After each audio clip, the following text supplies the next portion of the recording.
अग्निपथ योजना को लेकर सरकार और सेना की तैयारियां तेज। जल्द शुरू होगी युवाओं को सेना में भर्ती करने की प्रक्रिया। दिसंबर से शुरू हो जाएगी अग्निवीरों की ट्रेनिंग। 2023 के मध्य तक शुरू होगी अग्निवीरों की तैनाती। अग्निपथ योजना के तहत 4 साल के लिए होनी है भर्ती।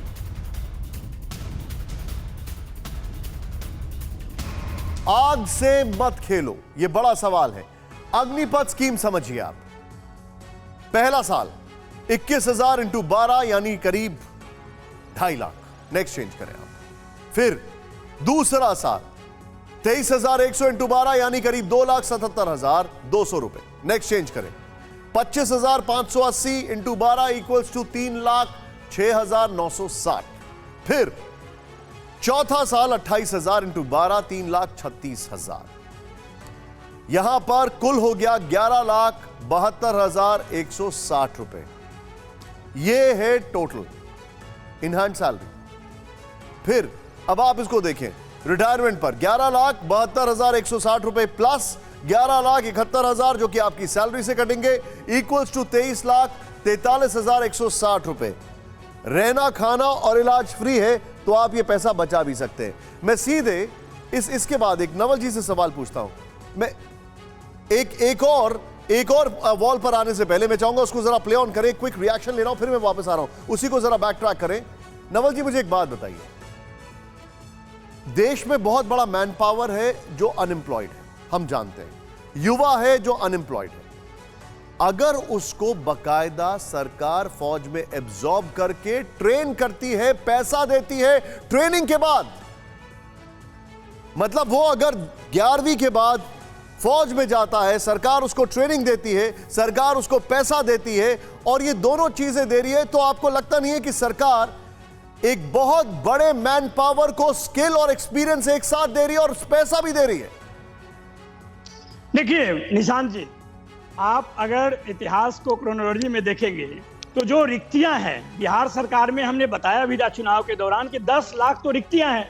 रिक्तियों के आधार पर जो भर्ती की जानी चाहिए वो तो 15 साल से वहां पे हुआ नहीं। देश में जो एक आंकड़े हैं, बहुत बड़े आंकड़े हैं कि पूरे देश में इतनी रिक्तियां हैं, उन रिक्तियों पर कोई काम नहीं हुआ। आर्म फोर्सेस की भी ले लें, 2 साल से जो रिक्तियों को बाधित करके रखा गया है। आपको लगता है कि ये जो रिक्तियां जिसकी बात आप कर रहे हैं और जो आप आंकड़े दिखा रहे हैं आप दो चीजों को मिक्स मत करिए सर। मुझे पता है मैं आपको ज्यादा आंकड़े दे सकता हूं, मैं आपको बता सकता हूं कि मार्च 15 को 2022 को किस तरीके से सरकार ने कहा कि 5,30,000 पुलिस पोस्ट जो है वेकेंट है। मुझे पता है यह आंकड़ा। मुझे यह भी पता है कि किस तरीके से आईएएस ऑफिसर्स के लिए 22% शॉर्टफॉल है, मार्च 28 2022 को बोला। इतना ही नहीं, सरकार ने कहा पैरामिलिट्री फोर्सेस 17 मार्च 2022 को पार्लियामेंट में बोला गया है कि 73,219 पोस्ट वेकेंट है। यह डेटा है मेरे पास। मैं यहां पर इंडियन आर्मी की बात कर रहा हूं। एक मिनट सर, इंडियन आर्मी की बात कर रहा हूं। इंडियन आर्मी का जो डिसिप्लिन है वो वर्ल्ड में कहीं पर नहीं है। इंडियन आर्मी में जो ट्रेनिंग है वो वर्ल्ड में कहीं पर नहीं है। इंडियन आर्मी का ठप्पा आपके रिज्यूमे में लग जाए तो आपका अपने आप ही स्किल एनहांसमेंट हो जाता है और उसके साथ साथ आपको पैसा भी मिल रहा है। So basically they are training you, they are giving you money, आपको ट्रेन भी कर रहे हैं, पैसा भी दे रहे हैं और आपको एक्सपीरियंस भी दे रहे हैं। अब आपको इसको इस तरीके से देखिए, फिर बताइए। आप दोनों अलग अलग बात कर रहे हैं। एक तरफ कह रहे हैं कि आप नौकरी दे रहे हैं, दूसरी तरफ कह रहे हैं कि आपको हम तैयार कर रहे हैं कि देश में दूसरे जगह जो अवसर है वहां पे हम काम करें। जहां पे आप नौकरी दे रहे हैं वहां का सेवा शर्त ही गड़बड़ है। 4 साल का जो सेवा है तो अपने आप में गड़बड़ सर। ये आप सेवा शर्त 75% के लिए देख रहे हैं, मैं कह रहा हूं 25% को देखिए। और अगर आप भूल रहे हैं कि आज इस देश के वाइस आर्मी चीफ ने क्या कहा कि अगले 8 सालों के अंदर हम सिर्फ 46,000 लोग नहीं लेंगे, ये नंबर मल्टीप्लाई होता जाएगा, हम बहुत सारे लोग लेंगे। तो मैं आपसे ये बोल रहा हूं कि आप इसको ऐसे भी तो असेस कर सकते हैं। आप इसको ऐसे भी असेस करिए कि वो 25%, मानिए 3 लाख लोग हायर किए गए, उसमें से 25% एब्जॉर्ब हो गए, वो बेस्ट है। और बाकी जो ले उनको स्किल डेवलपमेंट करके कहीं देश में इतने सारी वैकेंसीज है वहां पर हो सकता है। अब आप इसको ऐसे लीजिए, मैं ये कह रहा हूं 25% तो एब्जॉर्ब हो गया ना सर। देखिए, भाजपा और आपका बात सुनते सुनते हम लोग को बहुत ज्ञान प्राप्त हो गलत बोल चुका रहे हैं है। सर, गलत बोल रहे हैं। नहीं। भाजपा को मत बोलिए और मुझको मत बोलिए कि मैं भाजपा की तरह हूं, क्योंकि मैंने अभी इंडियन आर्मी के फॉर्मर जनरल को फैक्ट्स पे क्वेश्चन किया है। आप मुझे भाजपा के साथ नहीं बोल सकते। नो, आप अपने फैक्ट्स तैयार करके आइए। आप मुझे मत बोलिए। मैंने इंडियन आर्मी के लेफ्टिनेंट जनरल से बड़े सीधे सवाल पूछे। यहां पर एबीवीपी के सदस्य बैठे, मैंने उनसे सवाल पूछा है और उनके पास जवाब नहीं था। आप मुझे भाजपा का मत बताइए। I will not accept this, I will not accept this. आप मुझे भाजपा का नहीं बता सकते। I will not accept this. आप अपना होमवर्क ठीक से करिए। नेवरदलेस, मैं एक और ग्राफिक्स दिखा रहा हूं। नहीं, I will not accept this. आप मुझे, क्योंकि आपने सुना नहीं, आपके पास पॉइंट नहीं है, तो आपके लिए बहुत अच्छा पंचिंग बैग बन जाता है मीडिया के लिए कि आप इसके प्रवक्ता हैं। I am not that. मैंने इंडियन आर्मी के ऑफिशियल से पूछा, मैंने एबीवीपी के ऑफिशियल से पूछा, लेकिन आपके पास जवाब नहीं था, जवाब उनके पास भी नहीं था। उनमें से किसी ने मुझे प्रवक्ता नहीं बोला। Hold it, I will not accept it. Next graphics play on करिए, मैं आपके पास बाद में आऊंगा। पहले अपने मन में सुधारिए आप चीजों को। यहां पर 21 से 23 साल की उम्र में आपके पास 23,43,160 रुपए होंगे। यह एक फैक्ट है जिसको कोई डिनाई नहीं कर सकता है। मेहनत का अग्निवीर हुए तो 25% के तहत अगले 15 साल सेना में रहेंगे। अगले 15 साल सेना में रहेंगे। 4 साल बाद रिटायर होंगे तो कम से कम 11,71,000 रुपए होंगे। यह भी एक फैक्ट है। नेक्स्ट चीज देखें, 23 साल की उम्र के बाद भी आपके पास कई सरकारी नौकरी के ऑप्शंस होंगे। यह फैक्ट है। इस देश के गृह मंत्री ने कहा पैरामिलिट्री फोर्सेस में हम लेंगे। मध्य प्रदेश के सीएम ने कहा कि हम आपको पुलिस में एब्जॉर्ब करेंगे। 4 साल तक आर्मी का अनुशासन आपके लिए हर नौकरी में बहुत काम आएगा। यह फैक्ट है, कोई डिनाई नहीं कर सकता है।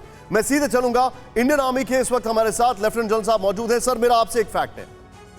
अब हमको सबको यह पता है, आप सीधे सीधे मैं डायरेक्ट फैक्ट्स की बात करता हूं सर। सबको पता है कि पेंशन बिल जो कि आज से 10 साल पहले 19% था डिफेंस बजट का, अब वो 26% हो गया है। वो बहुत बड़ा लोड है, उसे कम करना है। क्योंकि अमेरिका में ये पेंशन बिल 10% है, यूके में ये पेंशन बिल 14% है। लेकिन उसका ये ऑल्टरनेट तो नहीं हो सकता ना सर कि आप सिर्फ 4 साल का एक लॉलीपॉप दे दें।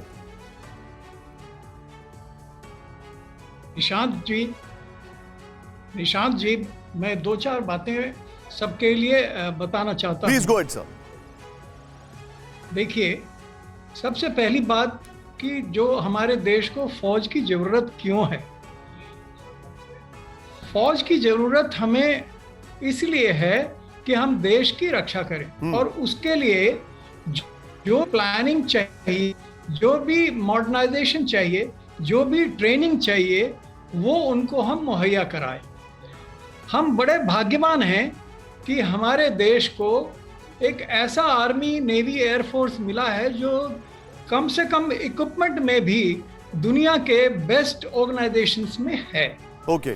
तो मैं अभी जो आर्म फोर्सेस की रिक्वायरमेंट जो उन्होंने डिलीवरेट किया कि उनकी ऑपरेशनल रिक्वायरमेंट क्या है, उनको मॉडर्नाइजेशन के लिए क्या चाहिए, उनको चाइना और पाकिस्तान अगर दोनों आ जाएं तो उनसे लड़ने के लिए क्या चाहिए, और उनको सुपर पावर लेवल पे जाने के लिए धीरे धीरे किस तरह से दुनिया में अपना हक जमाना है, उसके लिए क्या चाहिए। नाउ इन सब चीजों को देखते हुए हम मॉडर्नाइजेशन की प्लान और चेंजेस इंफ्रास्ट्रक्चर और सर देखिए, समय थोड़ा कम है। मैं आपका to cut the long story short में आपसे एक सिंपल से सवाल पूछता हूं। एक सेकंड। मेरे पास ये जो इंफॉर्मेशन है कि चाइना ने पीएलए के लिए 50% पीएलए फोर्स को कम किया और वो पैसा मॉडर्नाइजेशन में लगा दिया। लेकिन वहां पर डेमोक्रेसी नहीं है सर। अमेरिका ने रूल बनाया कि हम पेंशन जो लोड है वो कम करेंगे, लेकिन उसके लिए उन्होंने क्या ट्रिक निकाली कि आपको 20 साल तक वहां पर आर्मी में सर्व करना होगा, तब हम आपको पेंशन देंगे।